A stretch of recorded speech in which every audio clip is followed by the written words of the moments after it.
We've heard an announcement from the federal government today around the resettlement of Syrian refugees here in Canada. And I just want to say that this is a great example of Calgary at its very best. When we see things like what happened at the airport yesterday, it's not just heartwarming, it's not just wonderful, it's actually an important intervention for these folks to help them understand that they are welcome here, that they are stable here, and that they can build their lives here. That is one of the most important things we can do.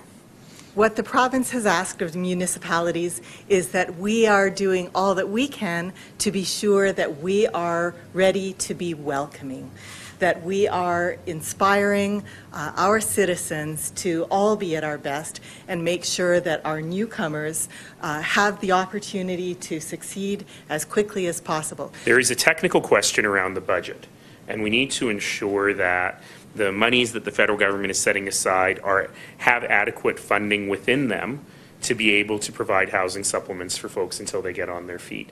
As we know from all of our work in housing, once you have a stable, decent, safe place to live, it's much easier to focus on job training, language training, education, everything else you need to get your feet on the ground. It's going to take a tremendous community-wide effort to make sure these people are welcomed and that they get the best possible start to their life as Canadians. That's the smartest thing we can do.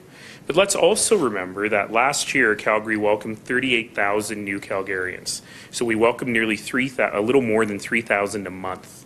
So to add another 1,000 into the mix, we're used to that kind of growth, particularly in a year where we're probably going to have lower population growth than we had last year.